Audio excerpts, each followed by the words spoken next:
Shadows of the Forgotten. The sea stretched endlessly before me, calm and serene, mirroring the golden hues of the setting sun. There wasn't a ripple out of place, not a sign of what was to come. As I boarded the ancient, weathered ship, its wooden planks creaked beneath my feet, almost as if whispering warnings I didn't yet understand. But I ignored the unease bubbling in my chest. Adventure beckoned. The sails caught the evening breeze, and the ship began its journey into the horizon. For the first hour, everything seemed perfect.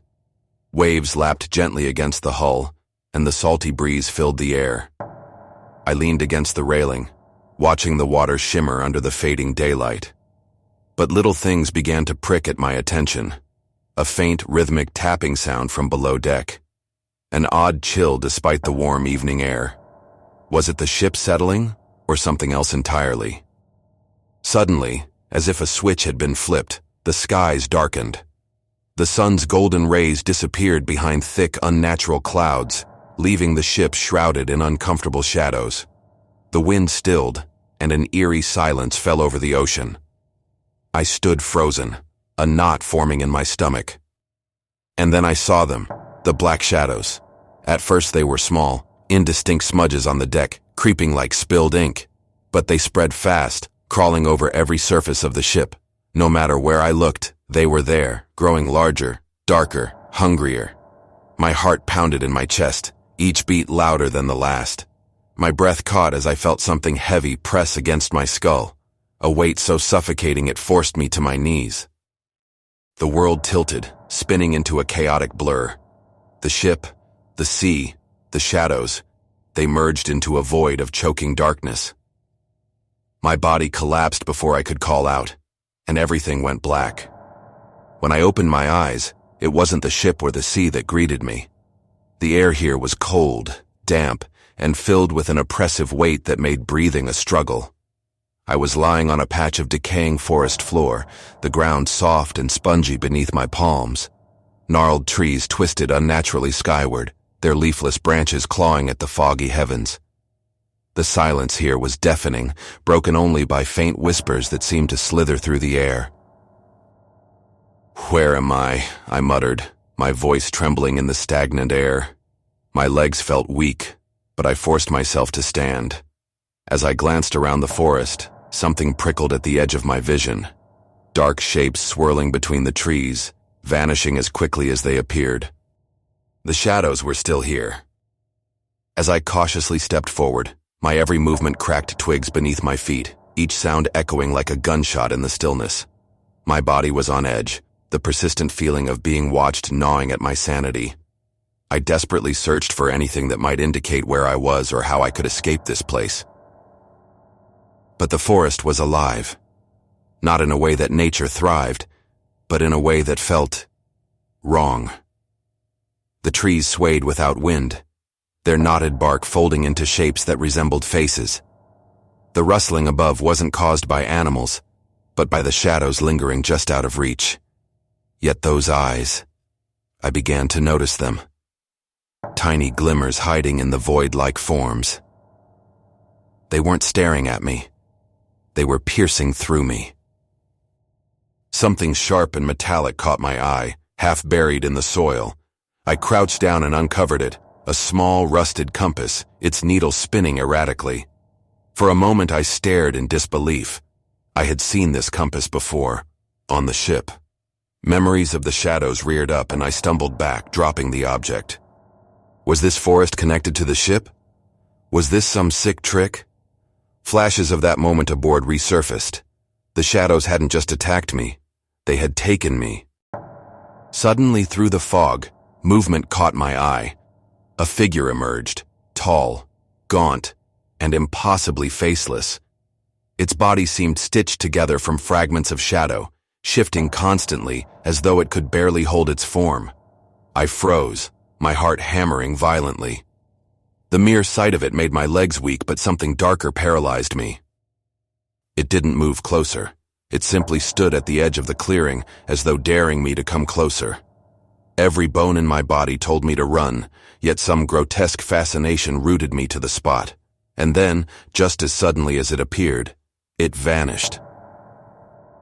I swayed on my feet, gasping for air. Was I hallucinating? Was this forest breaking me? I pushed forward, stumbling through the thickening fog. Every step felt slower as the air grew heavier and the trees more oppressive. My eyes scanned the eerie forest for anything else that might explain what was happening, or lead me to safety. That's when I saw it, a pile of ragged clothing and scattered belongings near the base of a tree. I knelt down, examining these items more closely. They were old, weathered coats, torn boots, personal trinkets. A realization hit me like a punch to the stomach. I wasn't the first person to be brought here. No sooner had I understood this than the forest began to shift. The ground trembled subtly, and the trees seemed to lean closer, as if listening. The whispers grew louder, unintelligible yet maddening. The shadows darted closer, brushing against me but disappearing when I turned. My surroundings warped with each passing second. Paths I had just walked seemed to vanish, replaced by more tangled trails leading nowhere. I was trapped. Fear turned to desperation. My breath came out in shallow gasps as I willed my legs to keep moving. Anywhere was better than standing still. The forest wanted me silent. It wanted me scared. I refused to give it the satisfaction, though my resolve weakened with each step. Just when I believed I'd reached the brink of madness, the forest fell still. From up ahead, a guttural sound rippled through the air, low and resonant. I followed instinct, or perhaps something darker compelled me, and stepped into a massive clearing. There it stood, the towering shadow, its form dwarfing the trees around it, its sheer presence bending the very space it occupied.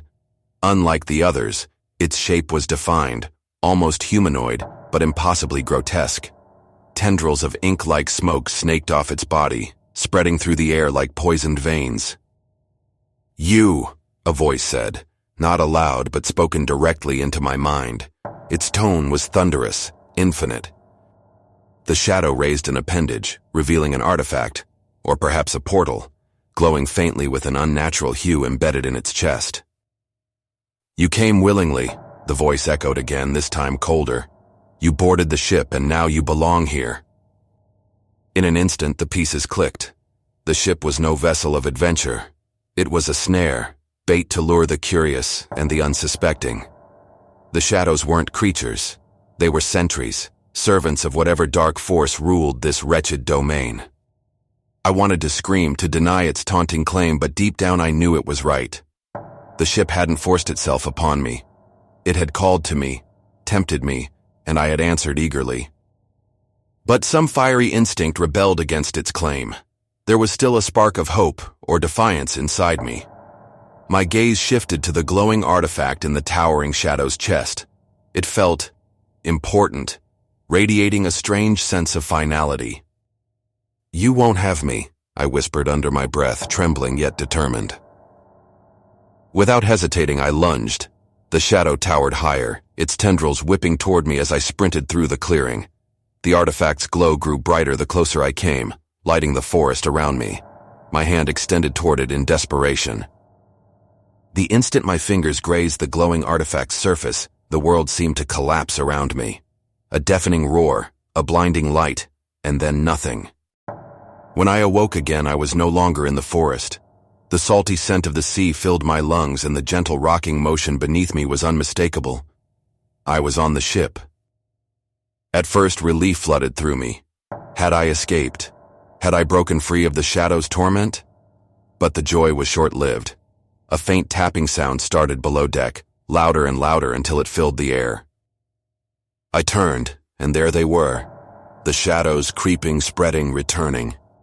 Realization struck like a tidal wave. The forest, the shadows, the ship. I was never meant to escape. This was their game, their eternal cycle. Victims like me, a never-ending carousel of despair, torment, and hope, only to be drowned in the abyss again. As the shadows closed in, a bitter laugh escaped my lips.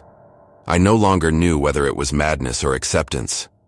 Perhaps the forest and ship were never places. Perhaps they were purgatory. The question remained, Would I try to fight them again? Or was this the end of me, doomed to fight a battle I could never win? The screen fades to black, leaving a deafening silence.